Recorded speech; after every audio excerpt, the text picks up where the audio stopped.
نحمده ونصلي على رسوله الكريم اما بعد فاعوذ بالله من الشیطان الرجیم بسم اللہ الرحمن الرحیم رب اشرح لي صدری ویسر لي امری واحلل عقدۃ من لسانی یفقهوا قولی اللهم فقهنا في الدین اللهم انا نسألك علما نافعا وعملا متقبلا ورزقا طیبا۔ میری تمام ممبران کو، میری تمام بہنوں کو اور میری آواز جہاں تک پہنچتی ہے سب کو ویلکم اس گروپ میں آنے کا، اس گروپ میں نماز کو بہتر طریقے سے قرآن و سنت کے مطابق سمجھنے کے لیے آنے کا۔ اللہ تعالیٰ آپ سب کو اور مجھے ثابت قدم رکھے، صحت و تندرستی کی بہترین حالت میں رکھے، ایمان کی بہترین حالت میں رکھے اور ہم قرآن و سنت کے مطابق نماز کو سیکھ سکیں اور ادا کر سکیں، آمین۔ جیسا کہ آپ جانتے ہیں کہ میرا پڑھانے کا، سکھانے کا طریقہ کار بالکل مختلف ہوتا ہے۔ اسے آپ مختلف بھی نہ کہیں، میری شروع سے ایک عادت ہے کہ میں جب بھی کوئی کام کرتی ہوں تو اس کی بنیاد سے سٹارٹ لیتی ہوں۔ درمیان سے بات کرنا سمجھ نہیں آتا اور سمجھنے والے کو جسے آپ بتا رہے ہوتے ہو اس کے لیے بھی مشکل ہوتا ہے۔ کوئی فیصلہ کرنا ہو، کسی کے درمیان صلح کرانی ہو، کچھ بھی ہو، جب تک جڑ نہ پتا ہو اس وقت تک اوپر کے معاملات حل نہیں ہوتے۔ نماز فرض ہے، بچہ بچہ جانتا ہے اسلام کا، مسلمان کا اولاد نہیں چھوڑنی یہ بھی جانتا ہے، لیکن کیا وجہ اس کے باوجود کچھ لوگ تو سرے سے نماز ہی نہیں پڑھتے۔ کچھ لوگ اگر پڑھتے ہیں تو کبھی پڑھتے ہیں اور کبھی چھوڑ دیتے ہیں۔ کچھ لوگ کچھ نمازیں پڑھتے ہیں، کچھ بالکل نہیں پڑھتے، جیسے عشاء اور فجر کی نہیں پڑھتے اور بیچ کی پڑھ لیتے ہیں، اور جو پڑھتے بھی ہیں کچھ اور ان میں وہ خشوع خضوع نہیں آتا، اور چند ایک لوگ نماز نبوی کے مطابق نماز نہیں پڑھتے، اپنی جماعت کے مطابق، اپنے فرقے کے مطابق۔ میں یہ کہنا نہیں چاہ رہی تھی، لیکن انہیں یہ معلوم نہیں ہے کہ نماز فرض کیوں ہوئی اور نماز میں جو ہم پڑھ رہے ہیں وہ ہے کیا، وہ کس نے کس سے کلام کیا اور کس نے کس کے کلام کا جواب دیا، کہنے والا کون ہے، اللہ کی ذات، اور آگے سے حمد و ثنا کرنے والا کون ہے، نبی کریم صلی اللہ علیہ وسلم، اور ان کا پھر آگے رسپانس یا آنسر دینے والی خدا کی ذات۔ تو پھر خشوع خضوع کیسے آئے گا؟ تو ترجمہ بھی نہیں ہم جانتے۔ تو ان تمام چیزوں کو جاننے کے لیے، مسلمان ہونے کے لیے علم کی نہایت ضرورت ہے۔ جب علم آتا ہے نا تو پھر بڑی اس چیز کی قدر آتی ہے۔ آپ دیکھیں آج کل بچپن سے ہم پھل بھی کھاتے رہے، دالیں بھی کھاتے رہے، ہر نعمت، لیکن آج کل جب اس کی اویئرنیس دی جاتی ہے کہ اس میں کتنی پروٹین ہے، اس دال میں اور اس پھل میں کیا فائدے ہیں، یا یہ سبزی آپ کے لیے کتنی ضروری ہے، یا لہسن اور پیاز کا استعمال انسان کو کینسر سے بچاتا ہے، یہ چھوڑنے کی وجہ سے باڈی میں یہ نقصانات ہو رہے ہیں، یا ادرک ہمارے لیے کیا ہے، تو آپ دیکھ نہیں رہے کہ اس دور میں دوبارہ سے اس کی افادیت کتنی بڑھ گئی ہے۔ تو کہنے کا مدعا یہ ہے کہ جب پتہ چلتا ہے، اسی طرح آپ دوسری چیز لے لیں کہ یہ ڈگری، یہ ایجوکیشن، یہ آپ کے کام آئے گی، یہ آگے جا کے آپ کے لیے بہت سے راستے کھولے گی، یہ آپ کو کامیابی میں معاون ثابت ہوگی، جیسے کمپیوٹر کلاسز ضرور لیجئے، فلاں ضرور کیجئے، فلاں ضرور کیجئے۔ کیوں؟ پھر آپ کرنے لگ جاتے ہیں۔ آپ بچوں کو بھی کہتے ہیں فلاں فیلڈ چنو، اس میں بہت چانس ہے ترقی کے، کیونکہ آپ جانتے ہیں نا۔ اور اب ایک لائق علم ہے، نہ سمجھ ہے، اس کے پاس سمجھ نہیں، تو وہ کہے گا یہ کیا پڑھ کے پاگل ہو گئے ہیں، اور کیوں پڑھتے ہیں، پھر کیوں پڑھتے ہیں، ابھی بھی کیوں پڑھ رہے ہیں، اور پڑھنے کا کس قدر رجحان ہے کہ ہر عمر میں آپ پڑھ سکتے ہیں۔ تو جب کسی چیز کا علم ہوتا ہے نا، شعور آتا ہے، تو وہ چیز اچھی بھی لگتی ہے، اس کو پھر ہم چھوڑ بھی نہیں سکتے۔ ہم جانتے ہیں، جیسے ہمیں پتہ ہے کہ ہمیں کیلشیم ضرور لینی ہے، اور ہم اس میں ناغہ نہیں کرتے. ہمیں وٹامن ڈی ضرور لینی ہے کیونکہ پاکستان وٹامن ڈی کی ڈیفیشنسی میں آ گیا ہے. لیکن جن میری بہنوں اور بھائیوں کو نہیں پتا، وہ انہیں تب پتہ چلتا ہے جب وہ کسی پین سے، کسی تکلیف سے ہاسپٹل پہنچتے ہیں تو پتہ چلتا ہے کیلشیم بھی 0 پہ آئی ہوئی ہے اور وٹامن ڈی بھی. تو بڑی باشعور قوم ہے ہم، بہت ہمیں شعور آ گیا ہر چیز کے بارے میں. لیکن ہم کیا کہتے ہیں؟ نماز کے بارے میں ہم کہتے ہیں جیسے بھی پڑھ لو وہ قبول کر لیتا ہے. اچھا، آپ کی باڈی جیسی ویسی خوراک تو قبول نہیں کرتی. آپ ذرا اس کو جیسا ویسا کریں نا، جو مرضی کھا لیں، آپ دیکھیں آپ کی باڈی کتنی ڈسٹرب ہوتی ہے. آپ کو جو مرضی ہم کہہ لیں، نہیں فرق پڑنا چاہیے نا، لیکن روحانی طور پہ آپ کتنے ڈسٹرب ہو جاتے ہیں. ہر معاملے میں پرفیکٹ جب تک ڈاکٹر نہ کہے، جب تک بتائے نا یہ کس لیے ہے. لیکن دین کے معاملے میں جیسا تیسا ہے، بس وہ قبول کر لے گا. نعوذ باللہ، ہم نے دین ہی کو اتنا لائٹلی لیا ہوا.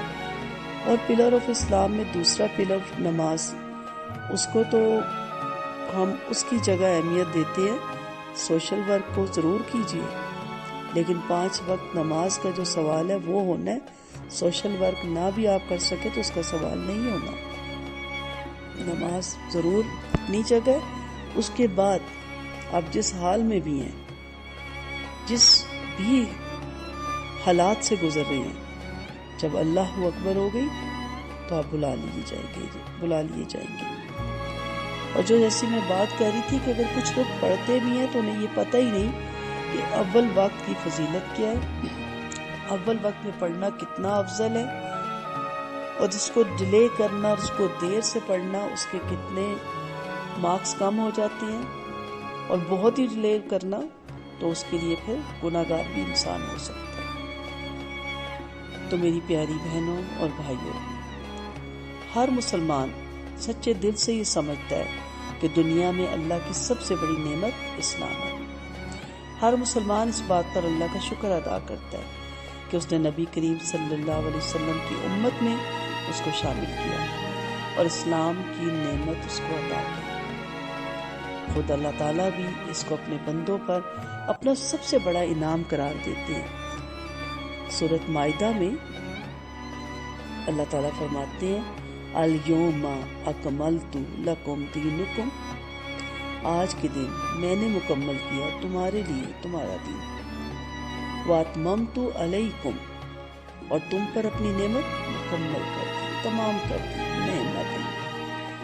نعمت میری نعمت. ورضیت لکم الاسلام دینا، اور تمہارے لیے اس بات کو پسند کر لیا کہ تمہارا دین اسلام ہو. احسان شناسی کا تقاضا کیا ہے؟ احسان جو اللہ تعالیٰ نے ہم سب پہ فرمایا، اس کا حق ادا کرنا ہم سب پہ فرض ہے. کیونکہ جو شخص کسی کے احسان کا حق ادا نہیں کرتا وہ احسان فراموش ہوتا ہے. اور سب سے برتر احسان فراموشی یہ ہے، سب سے بدتر احسان فراموشی یہ ہے کہ انسان اپنے اللہ کے احسان کا حق بھول جائے. آپ دعویٰ کرتی ہیں نا کہ میں اللہ سے بہت محبت کرتی ہوں. میرے خیال میں تو کوئی بھی نہیں کہہ سکتا نعوذ باللہ کہ جی مجھے اللہ سے محبت نہیں. تو محبت اظہار مانگتی ہے نا. ماں سے محبت کا اظہار کریں گے، ہاتھ چومیں گے، پیر چومیں گے، گالے چومیں گے، ان کی پسند کی چیزیں لائیں گے، کپڑے لائیں گے، پھول دیں گے. بچے سے محبت کریں گے، ٹائم دیں گے، پیار کریں گے، گالوں پہ اس کے لیے کھلونے خریدیں گے. اسی میں سب کو رکھتے چلے جائیں. اللہ سے محبت کا اظہار کیسے کریں گے؟ ایک لمحے کو سوچیں. اسی سے نا جس سے وہ خوش ہوتا ہے.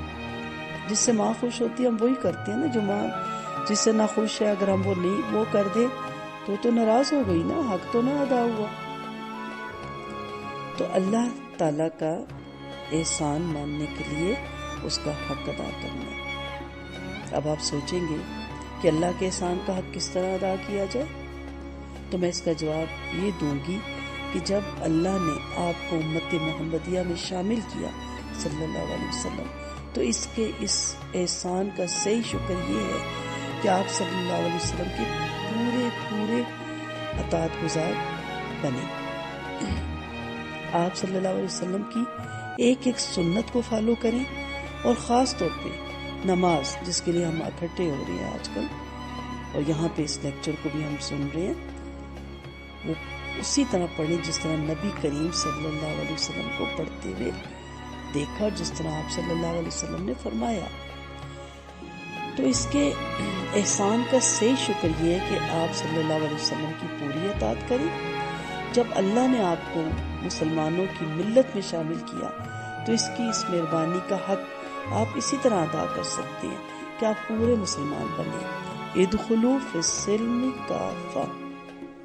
اس کے سوا اللہ کے اس احسان عظیم کا حق ہم ادا کر ہی نہیں سکتے، اور یہ حق اگر آپ نے ادا نہ کیا تو جتنا بڑا اللہ کا احسان ہے اتنا ہی بڑا اس کی احسان فراموشی کا وبال بھی ہوگا۔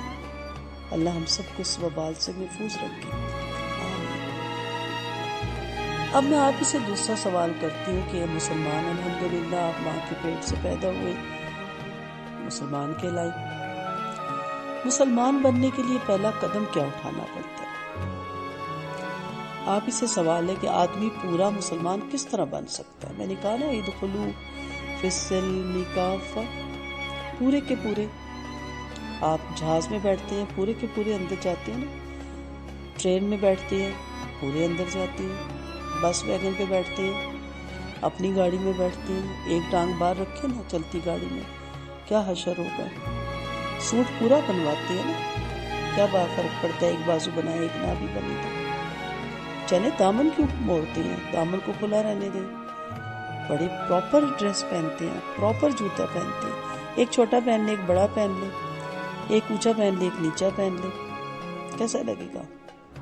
کارٹون لگیں گے نا ہم۔ اسلام کو ہم نے اسی طرح حشر کیا ہوا اس کا۔ آج کا مسلمان میں کہنا نہیں چاہتی لیکن کیا کارٹون نہیں بن گئے ہم؟ آدھے تیتر آدھے بٹیر۔ اس کا تفصیلی جواب تو بہت لمبا ہے، ہم سٹیپ بائی سٹیپ دیکھتے ہیں۔ کیا مسلمان نسل کا نام ہے؟ آپ ذرا دماغ پہ زور ڈال کے سوچئے کہ آپ مسلمان کا لفظ جو بولتے ہیں اس کا مطلب کیا ہے؟ کیا انسان ماں کے پیٹ سے اسلام لے کر آتا ہے؟ کیا ایک شخص صرف اس بنا پر مسلمان ہوتا ہے کہ وہ مسلمان کا بیٹا ہے اور مسلمان کا پوتا ہے؟ کیا مسلمان بھی اسی طرح مسلمان ہوتا ہے جس طرح ایک یہودی کا بچہ یہودی، ایک کرسچن کا بچہ کرسچن، ایک ہندو کا بچہ ہندو؟ کیا مسلمان کسی نسل یا ذات برادری کا نام ہے کہ جس طرح ایک انگریز کسی انگریز کے گھر پیدا ہونے کی وجہ سے انگریز ہوتا ہے، اسی طرح مسلمان ایک مسلمان کے گھر پیدا ہونے سے مسلمان ہوتا ہے؟ صرف اس وجہ سے مسلمان ہیں آپ؟ کیا مسلمان نامی قوم میں پیدا ہوئے؟ یہ جو سوالات میں آپ سے کر رہی ہوں ان کا آپ کیا جواب دیں گے؟ یقیناً آپ یہ کہیں گے کہ نہیں، مسلمان اس کو نہیں کہتے، مسلمان نسل کی وجہ سے مسلمان نہیں ہوتا بلکہ اسلام لانے سے مسلمان بنتا ہے، اور اگر وہ اسلام کو چھوڑ دے تو مسلمان نہیں رہتا۔ ایک شخص خواہ یہودی ہو، نصاری ہو، ہندو ہو، جب اس نے اسلام قبول کیا تو مسلمانوں میں شامل ہو جائے گا، اور ایک دوسرا شخص جو مسلمان کے گھر میں پیدا ہوا اگر وہ اسلام کی پیروی چھوڑ دے تو مسلمانوں کی جماعت سے خارج ہو جائے گا، چاہے وہ کسی بھی گروہ کا ہو یا کسی بھی جماعت کا ہو۔ میں نے غلط کہا؟ یہی جواب ہے نا؟ اچھا، تو اب خود آپ ہی کے جواب سے یہ بات معلوم ہوگی کہ اللہ کی سب سے بڑی نعمت یعنی مسلمان ہونے کی نعمت جو آپ کو حاصل ہے یہ کوئی چیز نہیں ہے کہ ماں باپ سے وراثت میں خود بخود آپ کو حاصل ہو جائے۔ احسان اس کا کہ اس نے ہمیں مسلمان گھرانے میں پیدا کیا، لیکن بس پیدا ہونے سے ہی نہیں سرٹیفکیٹ مل جائے گا اس مسلمان ہونے کا، تو خود بخود آپ کو حاصل ہو جائے اور خود بخود تمام عمر آپ کے ساتھ یہ لگا بھی رہے، خواہ آپ اس کی پرواہ کریں یا نہ کریں، خواہ آپ نماز پڑھیں یا نہ پڑھیں، بلکہ ایسی نعمت ہے کہ اس کے حاصل کرنے کے لیے خود آپ کی کوشش شرط ہے۔ یقین کریں ہر انسان جو مسلمان ہے میں دوسرے مذاہب کی بات نہیں کر رہی. جو اسلام مسلمان گھرانوں میں پیدا ہوا ہے وہ عمر کے کسی حصے میں اسلام قبول کرتا ہے ضرور. اس کو اچانک خیال آتا ہے. اللہ تعالیٰ بتاتے ہیں راستہ کہ اصل اسلام، اصل مسلمان کون ہے. وہ اس وقت لا الہ الا اللہ پڑھ کے جو اسلام کے دائرے میں داخل ہوتا ہے وہ وراثتی مسلمان ہونے سے نہیں داخل ہوتا.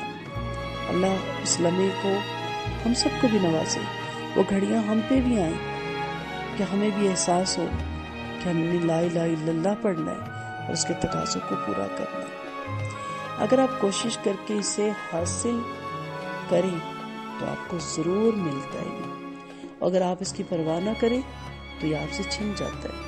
یہ اسلام کی نعمت. اللہ ہم سب کو اس محفوظ رکھے. یہی وجہ ہے کہ کچھ لوگ بہت آگے آپ کو نظر آتے ہیں.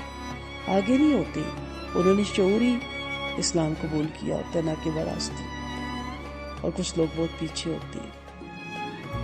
اسلام لانے کا مطلب کیا ہے دیکھتے ہیں. آپ کہتے ہیں کہ اسلام لانے سے آدمی مسلمان بنتا ہے. سوال یہ کہ اسلام لانے کا مطلب کیا ہے؟ کیا اسلام لانے کا یہ مطلب ہے کہ جو آدمی بس زبان سے کہہ دے میں مسلمان ہوں یا مسلمان بن گیا ہوں وہ مسلمان ہے؟ یا اسلام لانے کا مطلب یہ کہ جس طرح ایک یہودی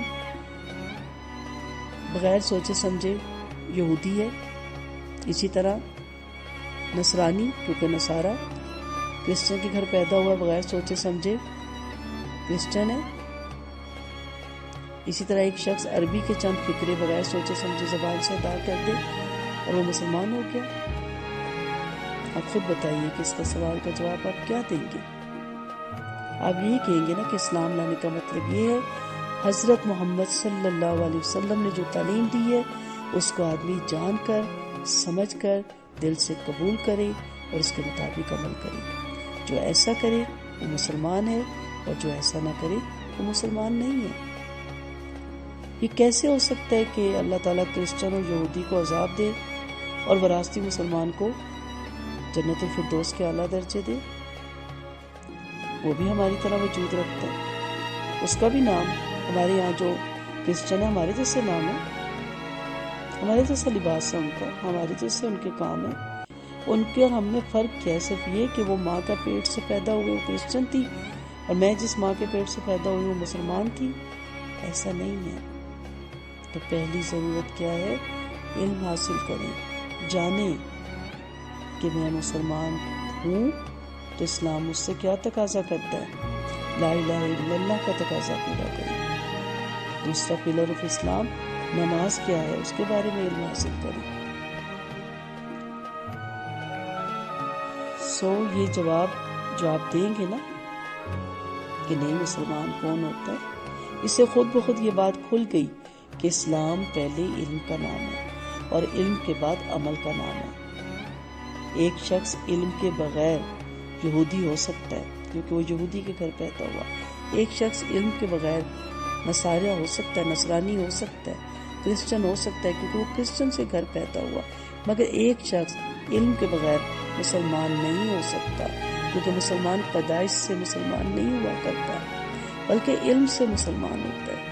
جب تک اس کو یہ علم نہ ہو کہ حضرت محمد صلی اللہ علیہ وسلم کی تعلیم کیا ہے، وہ اس پر ایمان کیسے لا سکتا ہے اور اس کے مطابق عمل کیسے کر سکتا ہے. اور جب وہ جان کر اور سمجھ کر ایمان ہی نہ لایا تو مسلمان کیسے ہو سکتا ہے. بس معلوم یہ ہوا کہ جہالت کے ساتھ مسلمان ہونا اور مسلمان رہنا غیر ممکن ہے. ہر شخص جو مسلمان کے گھر میں پیدا ہوا، جس کا نام مسلمانوں کا سا ہے، جو مسلمانوں کے سے کپڑے پہنتا ہے اور جو اپنے آپ کو مسلمان کہتا ہے، حقیقت میں وہ مسلمان نہیں. آپ مائنڈ نہ کیجیے گا، میں کوئی نہیں ہوتی آپ کو یہ سرٹیفکیٹ دینے والی، صرف سمجھانے کے لیے یہ بتا رہی ہوں. بلکہ مسلمان در حقیقت صرف وہ شخص ہے جو اسلام کو جانتا ہو اور پھر جان بوجھ کر اس کو پھر مانتا بھی ہو. ایک کافر اور ایک مسلمان میں اصلی فرق نام کا نہیں کہ اس کا نام کوئی بھی ہندوؤں کا نام ذہن میں لے آئیں اور اس کا نام عبداللہ ہے اس لیے وہ کافر ہے اور یہ مسلمان ہے. اس طرح ایک کافر اور ایک مسلمان میں اصلی فرق لباس کا بھی نہیں کہ وہ پینٹ شرٹ پہنتے سوٹ پہنتے ہیں اور ہم سلوار قمیص پہنتے ہیں، وہ پینٹ شرٹ اور ٹائی پہنتے ہیں کافر ہے اور یہ مسلمان ہے کیونکہ یہ سلوار قمیص پہنتا ہے، بلکہ اصلی فرق ان دونوں کے درمیان علم کا ہے۔ وہ کافر اس لیے کہ وہ نہیں جانتا کہ اللہ تعالیٰ کا اس سے اور اس کا اللہ تعالیٰ سے کیا تعلق ہے اور اللہ کی مرضی کے مطابق دنیا میں زندگی بسر کرنے کا سیدھا راستہ کیا ہے۔ اور اگر یہی حال ایک مسلمان کی اولاد کا بھی ہے تو بتائیں کہ اس میں اور ایک کافر میں کس چیز کے بنا پہ فرق ہوا، اور کیوں یہ کہتا ہے کہ وہ تو کافر ہے اور یہ مسلمان ہے۔ اسی ٹاپک کو لے کے انشاءاللہ پھر حاضر ہوں گی۔ وآخر دعوانا ان الحمدللہ رب العالمین۔ سبحانک اللہم و بحمدک، نشہد ان لا الہ الا انت، نستغفرک و نتوب الیک۔ السلام علیکم ورحمۃ اللہ وبرکاتہ۔